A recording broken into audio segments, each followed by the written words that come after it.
Let's go, dive right in. Daiso markers.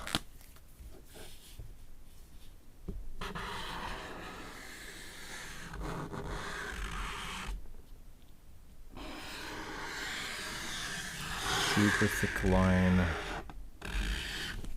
Does that go through the page? Slightly.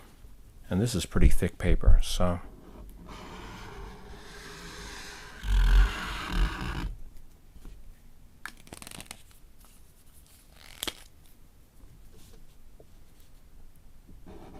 What is this?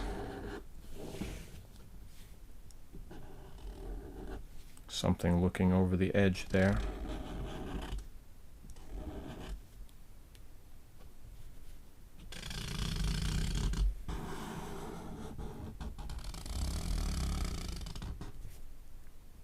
Maybe it's a guy with a nose.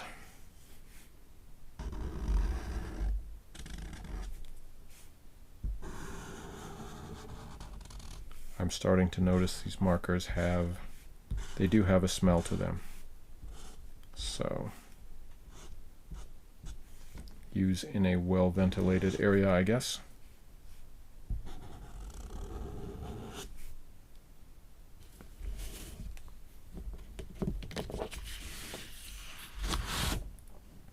Sketch part 1. It's bright yellow. What's happening with this bright yellow? Try the green on the bright yellow.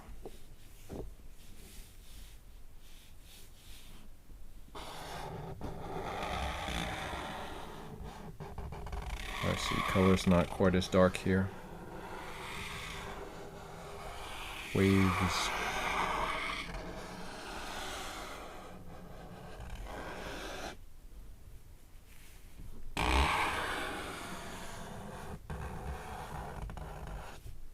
Again, a similar shape. But what else could it be?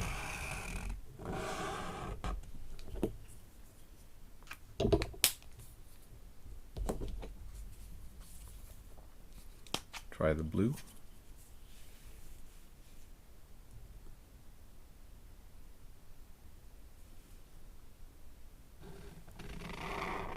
Maybe this is a face.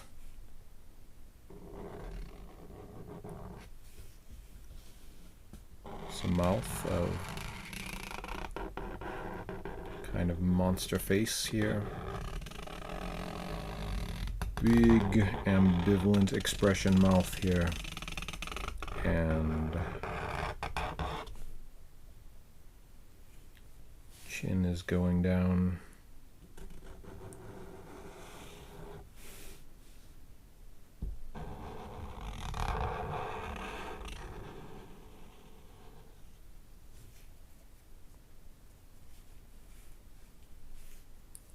I'll add the teeth or hair or other details later.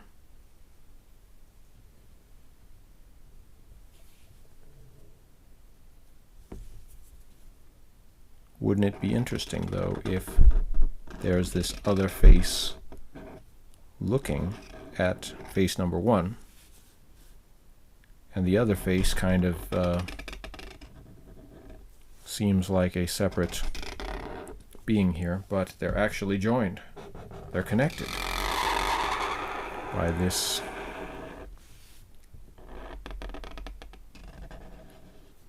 they're both part of the same blob. How weird is that? Very weird.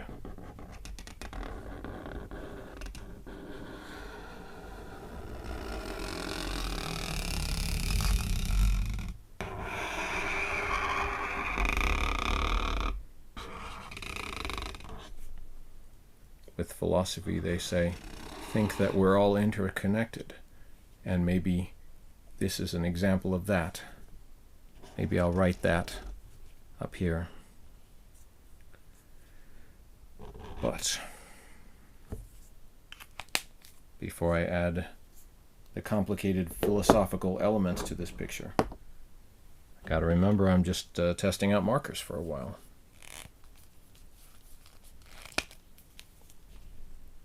Fill a very dark. Wow, look at that. So dark, these oil-based markers. I guess these are the unexpected star of this shopping trip. Oil-based markers with a really dark ink and coverage of a wide area. Maybe if I want to go over here, fill in a large dark area. Look at that. Such good coverage. That would be great for blocking out areas of your picture, the dark sections.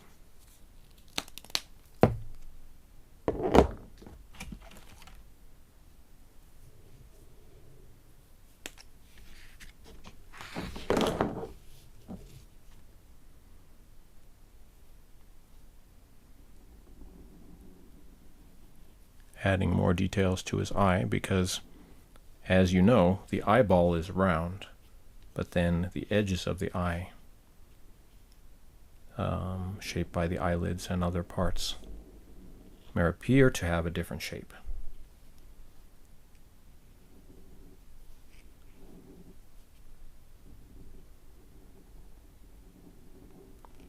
But that's why it's good to study the underlying anatomy of figures, because in comics we're always using a sort of shorthand version of actual anatomy, but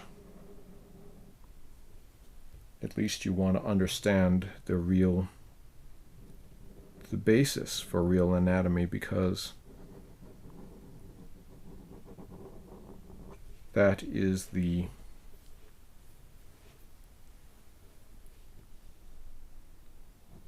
everything comes from the real shape of things.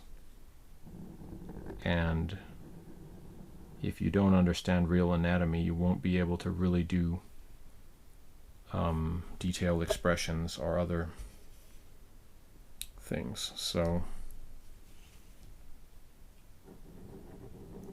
don't be a know-it-all, even if you are able to perfectly copy your favorite artist. Because what happens when you suddenly develop more depth and you realize, I don't want to be a copy of my favorite artist. I want to make my own favorite things in the art world or other things. I want to have free thought, free to do whatever I want. Okay. And now that I have free thought, I can't decide what I want to do. So I'll start with this nice, it's not a right shape pentagon, it's got too much up top, but maybe that is intentional. And then add a hexagon in here, putting these markers through their paces more casually. And I'm not really focusing on using the chisel tip in any correct direction. That kind of looks like an open mouth now. That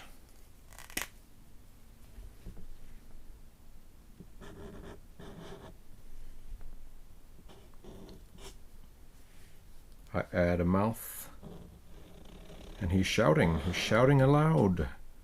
What's he saying to the world? Hello. That is great that it's coming together like this. Shouting aloud to the world, and there's kind of scary a little bit, but filling in some eye areas for this person. He's kind of looking down at us with his square eyes.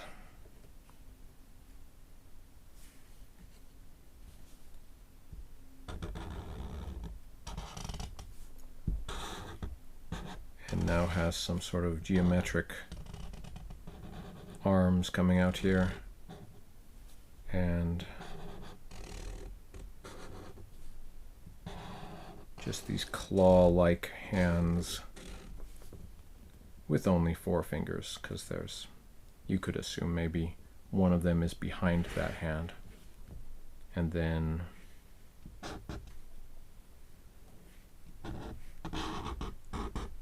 kind of an angry crystal creature. And maybe this hand is curled inward into a fist shape. So now I'll sort of show the rolled up hand look of it.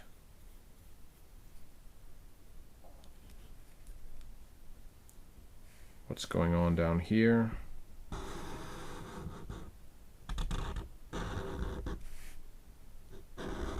A belt buckle and belt.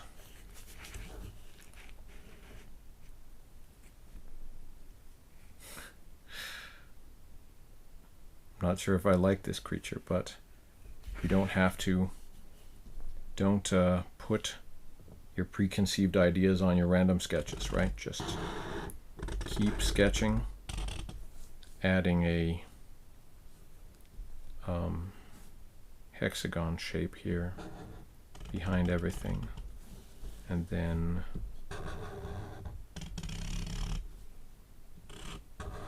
some legs and claw-like toes.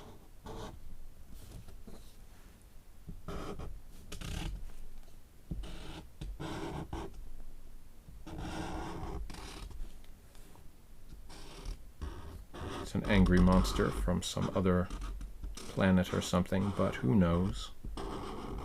If we're exploring that world, suddenly he might think that we're invading his territory. So he just wants to protect his home cave or tree or cloud, whatever he lives on. And then this is this sort of crystal tail. It's all segmented out instead of bending in a straight curve like we do, but that's okay.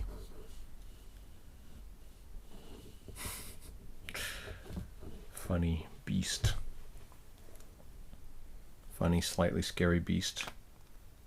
And come in with this red and like a tongue or a throat area for him.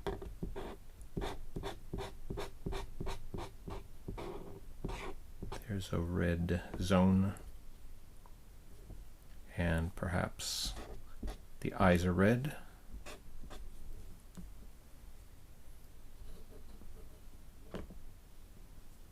I could come back and do a red aura, but starting to seem a bit much, isn't it?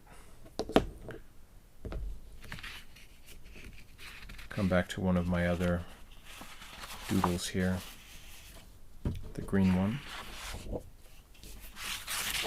There is a bit of bleed through going through there. Oh well.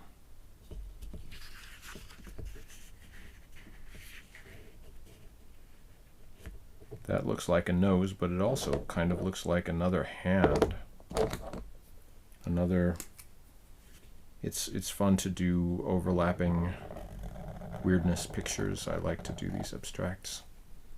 So I will make this nose into a sleeve with a hand coming out of the end of it. And if that is a sleeve, then whose sleeve is it? Maybe someone with a head up above here. But I'll come back to that later. As we are running out of time and battery space, I'm going to come back and compare this brush marker. Wow. I still just love using a brush. That oil-based marker is good, but wow, the brush has so much personality. I'll still be looking for a place to get my brush. And does that go over? It does go over. Oh, wait a minute, it's beating away. It's beating away from the oil-based ink. I get it. Oil and water don't mix. So it picked it up and went off with it.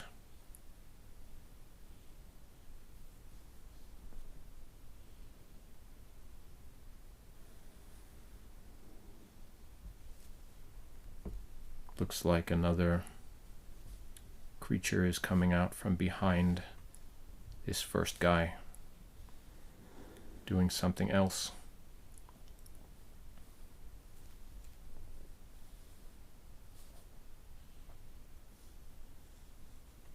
Don't know what that would be, but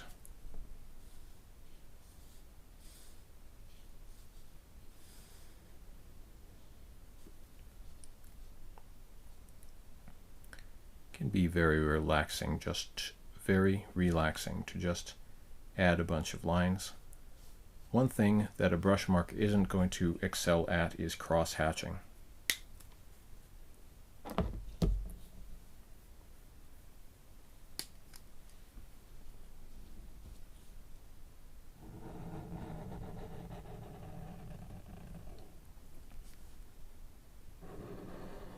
Opposite marker style, very, very uniform in how the line weight is.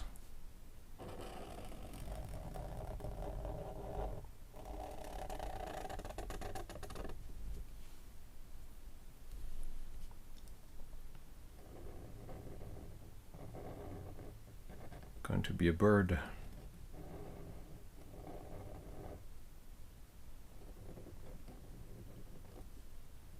Owl looking over the edge. Flathead, pineapple-shaped owl.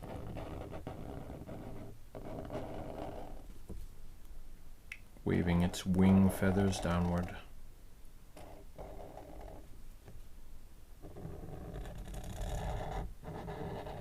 Flat-headed, pineapple-shaped owl. But the real question is, may have the shape of a pineapple, but what is the flavor of this owl?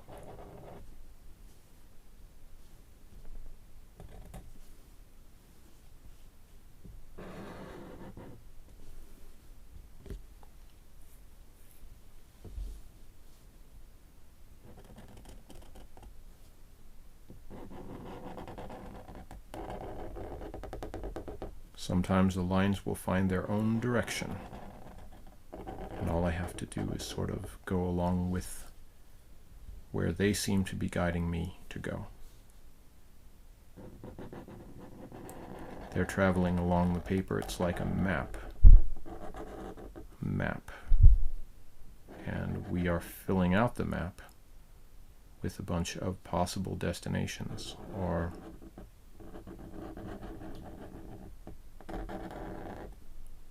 all of these places are places that would travel to each other.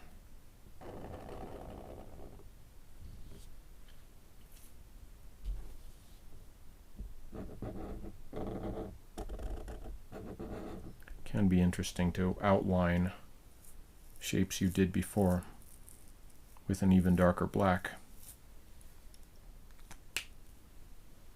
Come back and do that. Dark blue, I think my recording is about to run out of time and battery, so that is okay. The blue isn't quite dark enough to color upon this green. It doesn't register as black, it still registers as dark blue, or combining with the green, pushing it into a forest green from a grass green.